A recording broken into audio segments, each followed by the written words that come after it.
According to Forbes, there are 12 black billionaires in the world. And out of these 12 black billionaires, 5 of them are Africans doing business here in Africa. Now, out of these 5 African billionaires, 3 of them are Nigerians. But that's not the interesting part. The interesting part is that the 2 richest black people in the world are Nigerians, Aliko Dangote and Mike Adenuga. Now, I didn't say the 2 richest Africans are Nigerians. No, I said the 2 richest black people in the world are Nigerians. So this includes the 7 non-African black billionaires. But then it gets even more interesting. The wealth of Aliko Dangote and Mike Adenuga, when combined, exceeds the wealth of the 7 non-African black billionaires by over $5 billion. So the question is, why are Nigerians constantly migrating outside of the continent to other parts of the world in search of a better life for themselves and their family members, when clearly Nigeria has produced the 2 richest black people in the world? I'm Chidi Nwaogu and I'm a tech entrepreneur. I grew up in an environment that enabled or supported the mentality that when things fail to work for you here in Nigeria as planned, that the easiest, quickest, surest way to maintain and ensure instant and continuous prosperity was to migrate outside of the continent to other parts of the world, especially to countries like the United States, United Kingdom, Canada, Australia, New Zealand, or some Schengen country. You see, migrating to these kinds of countries literally translated to instant prosperity. And I'll illustrate this with my own personal story. Sometime in the late 80s, my father's business crashed and burned. And my nuclear family had to lean heavily on the income of my banker mother. Instead of my father to start another business with lessons learned from his failed business, he believed that the only place he could bounce back was in the United States. So he migrated. But then he eventually ended up working 3 jobs, minimum wage, long hours, so he can take care of his family back in Nigeria and himself in the US. Within a couple of months, his brothers followed in his footsteps. Then my mother's brothers followed in their footsteps. And within 2 years, I had more family in the United States than I had in any other parts of the world, including Nigeria. And let me explain this, further to you. An uncle of mine fixed air conditioners here in Nigeria. He made good money. But for some reason still unclear to me, he believed that the only place he could experience financial freedom was in the United States. So he migrated. But then he eventually became a sales assistant at a mall. Another uncle of mine led the operations at the bank. He made good money. He was very educated. But then the bank eventually folded up. And he believed that the only place he could bounce back was in the United Kingdom. He migrated, but then ended up working as a minimum wage bricklayer. You see, both uncles of mine, they made more money here in Nigeria than they ever did abroad.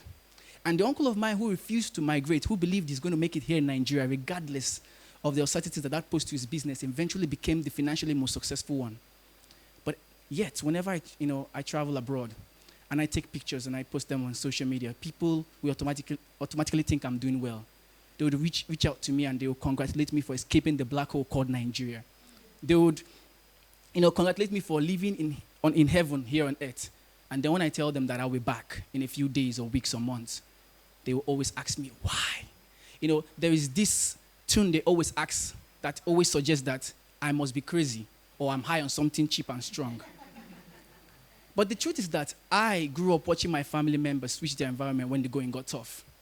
And when things did fail to work for them in their desired environment, they refused to come back to Nigeria because they were ashamed of spending so much time abroad with nothing to show for it.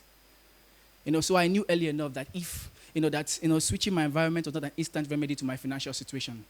I knew that if I ever hit rock bottom, that I ought to change myself rather than switching my environment. Because switching my environment might not take my problems away, especially if I am part of the problem. I realized that it's more effective for me to change myself, which gives me a changed mindset and helps me to improve my current environment. But the question is, how can I improve myself? How can I change myself? How can I, improve my current environment? The questions are endless. But you can start by altering your current environment. Now, I'm not saying that you should switch your environment. I said alter your current environment. And so you can do this by looking at your physical space. The space that you spend most of your time in, does it reflect the person you want to become? Look at the people around you. The people that you spend most of your time with, do they have the character traits that you would like to cultivate in yourself? Does their character, their traits, does their priorities and their practices, is that something you would like to emulate? Because if you surround yourself with narcissistic, dishonest, and manipulative people, you end up growing in that direction. And apart from your physical space, your digital space molds you as well. What kind of website do you visit every day? What kind of podcasts that you subscribe to and you listen to regularly? What kind of apps do you have on your phone? Do they help you learn? Do they help you to earn? If they don't help you to do any, then they are mere distractions. You need to get rid of them. You see, altering your current environment is literally an act of changing yourself. But then when you've altered your current environment, the question is, what next? You can start by studying your biases. You see, do you have certain strong beliefs? Do you believe that, oh, I cannot make it here in Nigeria. I have to, migrate to the US or the UK to live an improved life. You see, this thinking, they are really, they're deeply biased, and you clearly have blind spots that are preventing you from seeing the errors in your thinking. And biases, the way they work is crazy. They don't only enable you to make one mistake in your life. No, they enable you to make several mistakes for the rest of your life, except you identify them and you program them out. It's normal human nature for us to, only look for information that confirms or supports whatever we're thinking or our views of the world. And this often comes at the expense of relevant and important information that contradicts our thinking. And it's normal human behavior for us to attribute all our successes to our excellent decision-making skills, our good behavior, and our positive character. But then when we fail, we want to place the blame on somebody else. We want to place the blame on the failed government. We want to place the blame on the failed system, lack of opportunity. We don't want to place the blame on ourselves, our terrible decision-making skills, our poor character, or our negative behavior. You see, biases, they can be very stubborn. So no matter what you hear, no matter the words that you hear coming out from my mouth, no matter what you see, no matter what you hear, or no matter what you watch, you always believe in what you believe, except you start thinking, you start believing that you start to understand that you can be part of the problem. And then you start working hard to identify these problems and then, begin to, take them out of your life.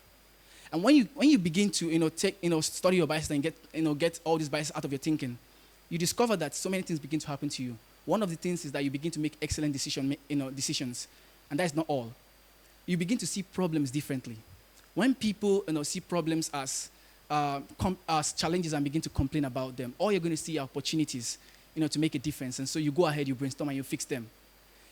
The easiest way to make money, I've discovered, is to identify a problem, something prevailing that people really experience, and you solve it better than anybody else has solved it ever.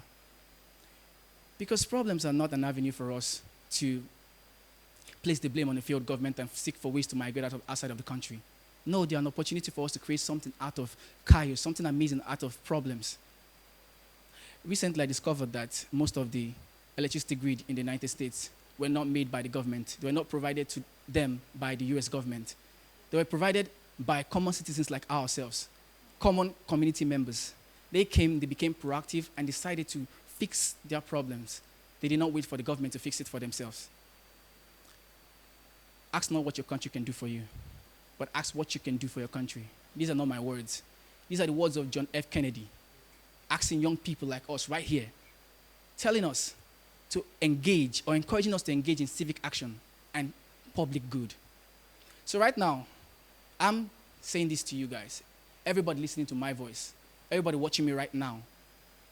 I want you all not to think of what Nigeria can do for you. It's as hard as it may seem. I want you to think of what you can do for Nigeria. No matter what profession you are, a doctor, a lawyer, an engineer, you can offer your own good to the country. It could be an amazing knowledge you have, something you can pass on to somebody else without thinking of what you're going to get in return. It could be a relevant connection or a relevant content you have that can improve someone's life. You can pass it on to the other person. We should start seeing Nigeria's problem not as a problem, but rather as an opportunity for us to create a difference. Because I believe that brain drain is a problem that we all can solve together. Thank you.